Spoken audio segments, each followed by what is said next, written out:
Oh, afternoon. Again. We're on rolls. We're doing episode after episode after episode now. We're on a roll. No, we won't have to talk to each other for 6 months. I know, yeah. Good. It's good. Good. Everybody wants to listen to us, apparently, so let's get it done. Yeah. Right. Today, I think we're going to subject today, our topic today.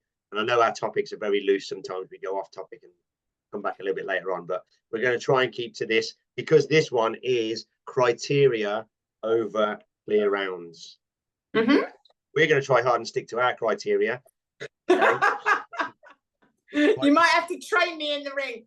Yeah. I'll stick to my team.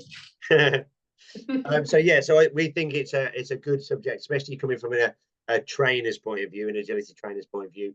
Conversations that we have with our clients, especially during the competitive season, about what is more important to them, getting their clear round and their wins, or having a well-trained dog that has or sticks to their criteria. I think it's quite a good subject to have or to go on. So what are your thoughts on this? What are your opinions on? So I think it's very, very easy for us. You know, I'm on my 4th agility dog. It's very easy for us to sit here and say, you don't want your clear round, you want your criteria. Because it's not our first dog. I know with my first dog, I was a bit shit at listening to my trainer, and paid the price later on for it. To be honest with you, I had crap contacts. They did get better as I got better, but yeah, I didn't listen to what my trainer told me, and I just went for it. So I think it is very easy, but for me, criteria now is far more important than clear rounds. Yeah, I agree. It's harder though, I think, again, from us as well, from a competitive point of view. And I understand it because I am competitive. So I understand that sometimes pushing your criteria to the edge of where it should be to get those wins and those clear rounds is very seductive, should we say? Yeah. Especially when you're... So sometimes I have to. So I've got, let's talk about dog walk. I have a stop contact with Nairobi. Yeah. Okay, so a running contact is always going to beat her stop, always. And so if I'm pushing, so in the novice cart, no way would, I mean, she's got eliminated before the dog walk anyway, so. Yeah. But no way would I have waited for her 2 on 2 off. It would have been pouring contact and we would have been gone. But then I would have been prepared to, had she come off the next time, I would have been prepared to have put her back on again. And I think that's also a good point to put in. I think from us, again, down to experience and knowledge and however many years we've been doing it, is having the experience to understand how to fix things when you need to, and how to be okay with breaking or nudging a criteria to the very limit for a reason, because we know that we can fix that very, not easily, but quickly. Whereas less experienced handlers, new handlers, beginner handlers, etc., haven't got that knowledge. So that's why I say, if you're a beginner handler, it's very, very important that you stick to your criteria. And it's hard to deliver that message, isn't it? I mean, like you, I probably, because they turn around and go, well, you didn't. Yeah. Yes. Yeah. Don't do as I say. Don't do as I do. Do as I say. Yeah, exactly. Don't ever watch me run. Just listen to what I'm saying.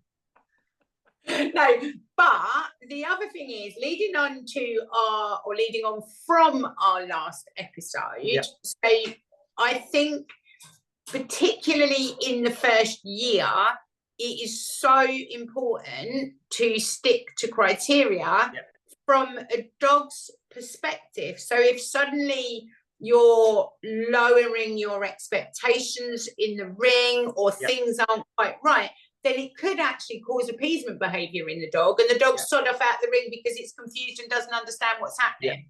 So I always say to, like, when I'm teaching, I have that sort of, for me, consistency. So consistency builds confidence, and then confidence will build speed. That's it. So as long as you're consistent from the outset, that's the most important part, because then once you've got consistency, you'll have confidence, both dog and handler. Yeah. So there won't be any need, there'll be no reason for you or the dog to get sort of stressed or anxious or whatever, because you both have an understanding of what the rules are, and what's acceptable, what isn't. And then when that happens, you'll find that you and your dog will get faster at those behaviors, because because you've got confidence and you've got a rule. Criteria. And how many beginner dogs really do you see, you know, going off sniffing or running out the ring or not, just because things are slightly different anyway? Whereas if, you know, when we're in a stressful situation, I don't know about you, but if I know X is going to happen and B is going to happen and this is going to happen, it makes it less stressful, doesn't it? Yes, 100%. Yeah. So I think that's, so criteria, I definitely think, for, like I say, for the first year at least, your first season competing is all about finding those boundaries, making sure that criteria is stuck to, not worrying about winning rosettes, because you've got, obviously it does depend a little bit on the age of the dog, but you've got ages, you've got years, and years to compete.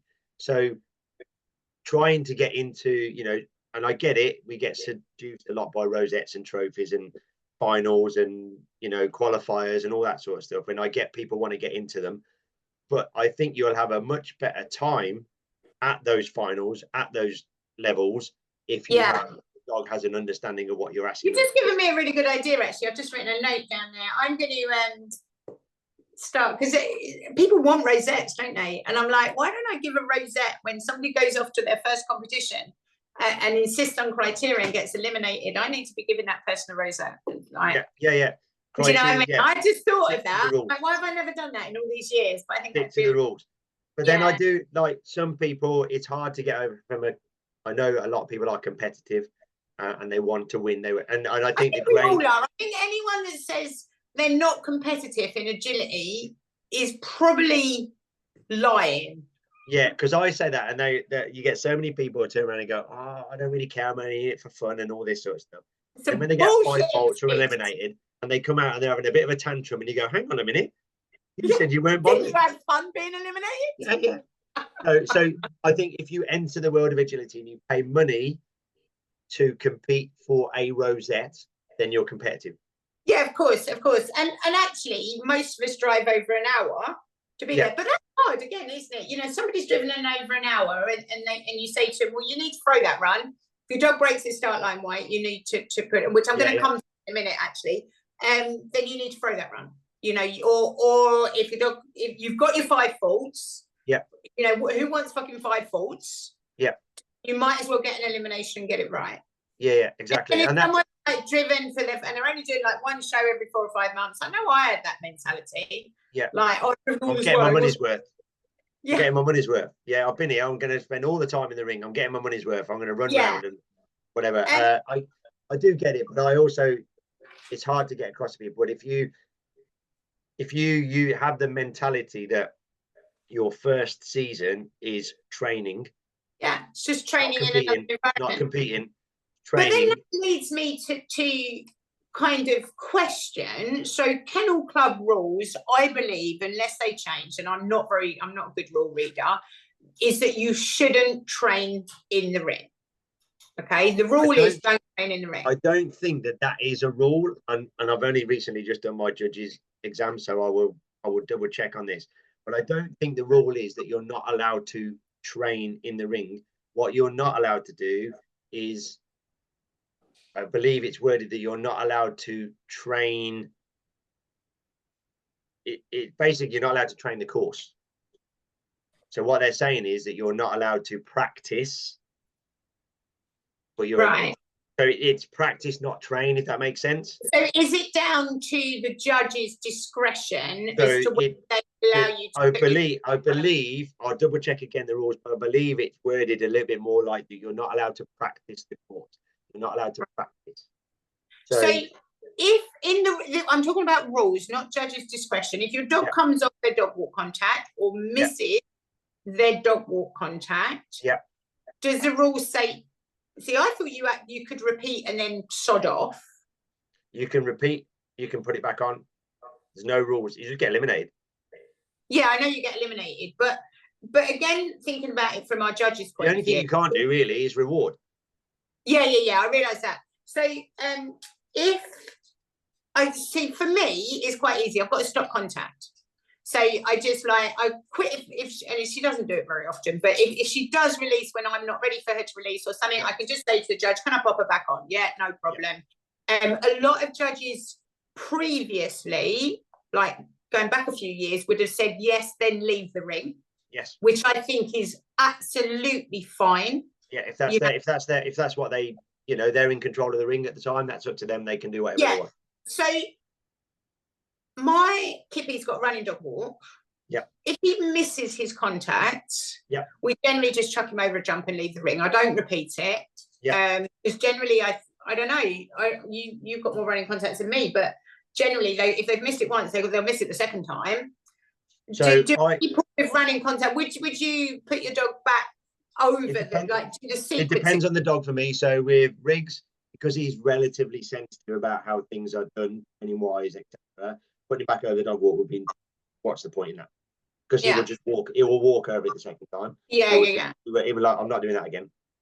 So to keep his driving and enthusiasm, ignore it for that time and just go in, and then we may be able to get away with putting him back over it once.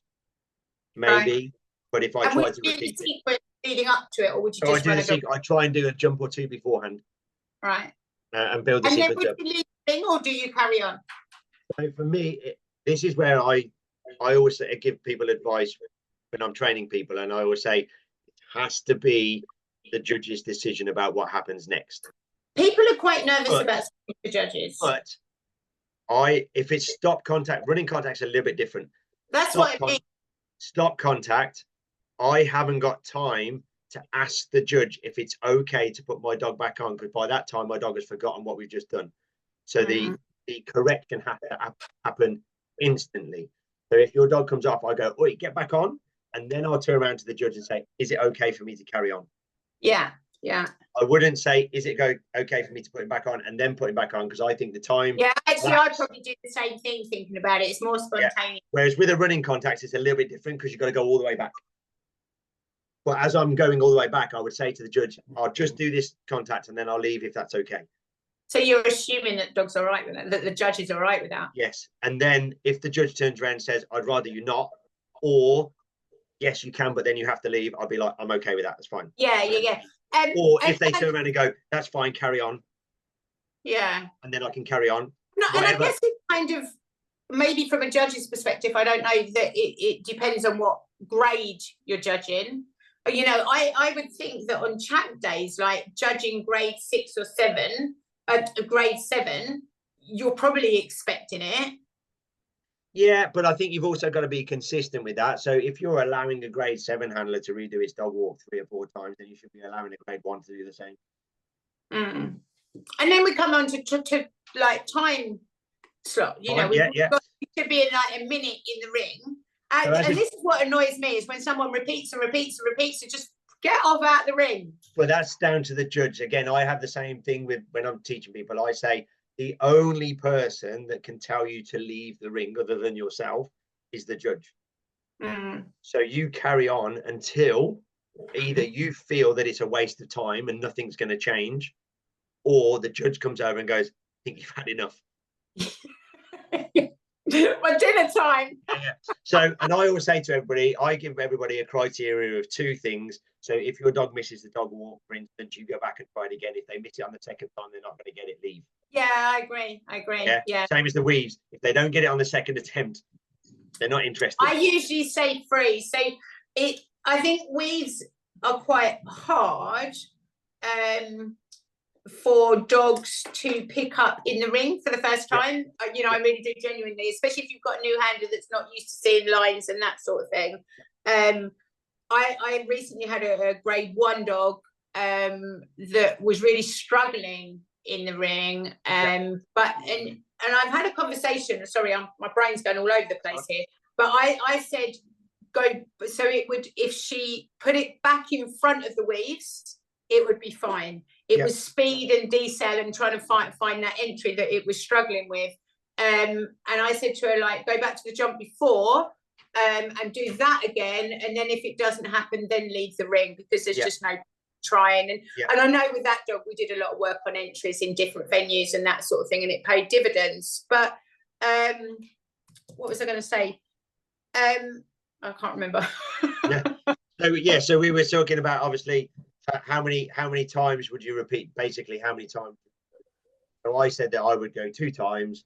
On the second time, if they're not getting it on the second time, then that's absolutely fine. We'll leave. Yeah, and I also think I had it in an Olympia qualifier at Hinkley, I think, where it was a scenario that she'd never done before. So she had weaves up one side of the ring and then a tunnel across, and you had to layer a few jumps. And she came out on the 10th. Well, I'm not going to repeat that. My dog can't. I tried it. I was like, yeah, she can do that, and like she couldn't. And like, okay, mental note. Train it, and I usually just chuck her over a couple of jumps and then get out. Exactly. But I that's what I was going to say. Lots of new people, so lots of grade 1 handlers struggle with self-consciousness to actually put their dogs back on their criteria because they feel embarrassed by that. What would you say to them? I would say go and sit next to a cham ring and watch and see everybody else do exactly the same thing. Yeah. You know what I mean? You watch any cham ring anywhere. I mean, the amount of times that things get fluffed up, missed, repeated, trained, reset, whatever. It doesn't matter whether you're grade 1 or grade 7, it happens. Yeah, no, and it's hard, isn't it? Because I also think, like you say, there are those dogs about that if you repeat too much, and I also feel, going back to that, I also think that more people would have, I'm going to use the word respect, but I think it's wrong in this one, but more people would have respect for you if you stop and reset and train or stick to criteria more than they would if you're running around like a headless chicken. If your dog misses something or whatever and you're worried about putting them back in, I feel that most people would go, wow, well done for training that, well done for putting that back in, and not just leaving it. And I do think I think it's okay to be aware of the judge, and I hear and a lot of judges nowadays. You get a lot of judges now that applaud people for trying things again and getting it right. And a lot of judges I've heard in briefings, will say you can put your dog back on the contact, but then get out the ring. And I think it's okay for them to say that. If that's what they want to do. Yeah, I think that's actually a really good rule. Yeah, I think for me, they're giving up their time. Probably, I would say, if your dog misses dog walk, for instance, you can repeat that one again and then carry on if you wish. But if they miss another one, then we're not going to retrain every piece. I think if I was standing there, I'd be like, yeah, it's a tough one from a trainer's point of view, and then like training and then judging. You have to then go, what would I advise my client to do? Yeah. And as a judge, what would I expect them to now? What am I expecting them to do? So as a new judge, congratulations, by the way, but as a new judge, will you allow them to carry on? I would. I think I would, but I would also have an awareness of how and what time they're taking up. So tut. So I would also go, I would give them I would turn around and go, yeah, brilliant, try again, that's fine. But then if I'm still standing there 30 seconds later and they're still doing the same piece of equipment, I would then probably go, right, I think that they're not going to get it. Yeah. So either finish, carry on by all means, or you. And I think it's really, really lovely when judges offer help. And that would also depend on if I've got 25 dogs to judge or 425 dogs to judge. That's also a factor. Yeah. And at the end of the day, training runs, training runs should be exactly that. A training run to me is something that you reward. Yeah. So that should be done at an independent show or Agility for All. That brings me to something else, actually, in that where obviously I'm in Essex. We used to, and I think I speak for other trainers as well, I don't know, but we used to be saying to competitors, like, go to what was then UKA or Agility for All, and go and reward your dog in the ring first. Now, we have a few independent shows, but since Agility for All has moved up their finals up to Cheshire and they've moved up, I think we've got one in Norfolk, and that is our closest, which is like 2.5 hours.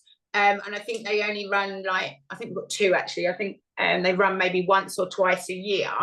And independents generally through the winter, but again, not every month. You know, so they're very, very few and far between for people to actually go and train and reward their dogs in the ring. So hang on a minute, I'm recording. It's not the dog. So I think that in itself is quite difficult, isn't it? Do you know what I mean? I agree. Be able to say to people, you need to go and reward your dog in the ring, because that's what there's nowhere to do that. They've got nowhere to do that. But there's quite a few trainers and clubs out there now are doing a lot of sort of course running training nights now, aren't they? So but not local to here. Not, I mean, I do for my club members. So maybe that's something that you need to organise. No, I do. So during the winter, I do monthly evening course nights, which we have a lot of fun with. I don't open that up. Maybe I should think about opening it up.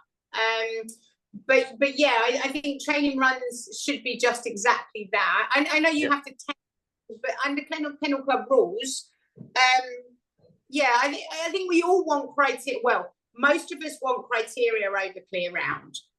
Yeah, I agree. But I just think that it's hard to get. Again, I go back to that being competitive because I am the world's worst at it as well. I am not perfect by any shakes about sticking to criteria on certain things.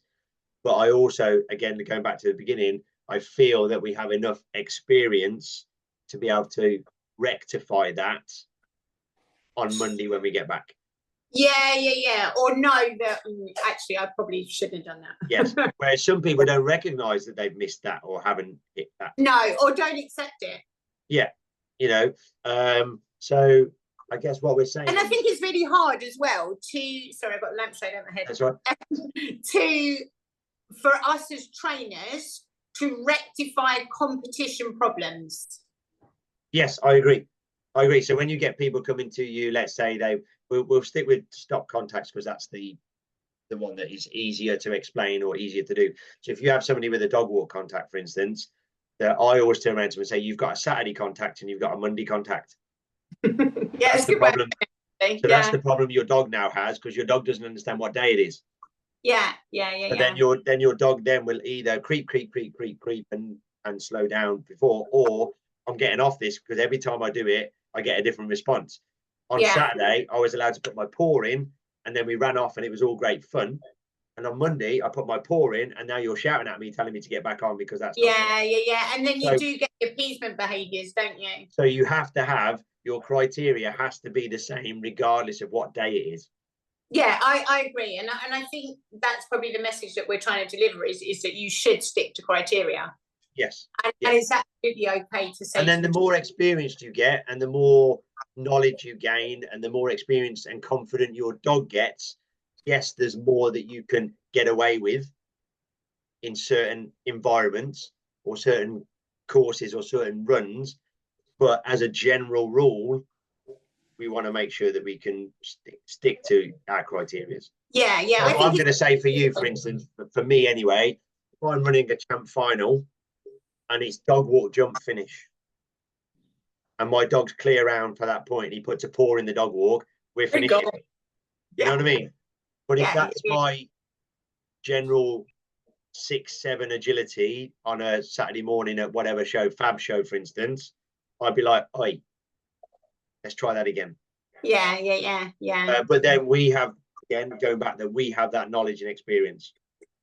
It's a difficult one, isn't it? But in fact, I don't think it is a difficult one. I think it's criteria needs to be there, and lampshade, especially for your younger, lower grades, less experienced dogs and handlers.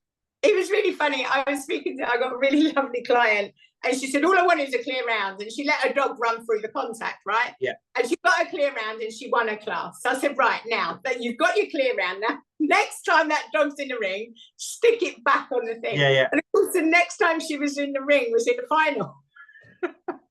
So she said, what do you want me to do if it comes off the dog walk? I said, just fucking run it. Just keep running. I'll fix it later. But it is also, again, when especially when you move up a grade, you now have that 25-day, you know, you've got that 25-day twin system criteria, yeah. So I see a lot when you have like people have hit their criteria, they've got into grade 2, 3, or 4 or whatever, they've gone up a grade, they get 25 days, so they've got 3 or 4 shows in between where nothing really counts. And then they're posting about saying they've just had 3 more wins, 4 more wins, and whatever. And I'm like, how are you getting wins? Yeah, why you? Yeah. Well, it's easy to say that with stock contacts, isn't it? 100%, yeah, and you know, and there's going to be exceptions as always, and I get it. Some people are just that, you know, they want to get their clear round or whatever. But I didn't hold my stock dog contact in the Dogs in Need final. I didn't. No. And she was in a free period as well. She was in grade 5, so she's actually in grade 6. So yeah. Yeah. So there is, I think what we're saying. I think we're saying criteria trumps clear rounds all day long, unless and it would be interesting to get some comment. Unless it's a Tuesday. Unless it's a Tuesday. You're mad. You're crazy. I think that's a good one. So again, so we'd love to hear everybody's comments and thoughts on it, and what they feel they've done or not done in the past, and if there's anything they would possibly change in the future, you know, for the next dog, or if they had this dog again, would they change? Would they do something different or not? Again, it's all a learning curve for everybody, isn't it? It's all a learning curve for everybody. So we're happy for more comments, definitely. Perfect. Right, we'll leave that there. Thank you very much. No problem. See you later. Right. And we'll see you again soon. Bye.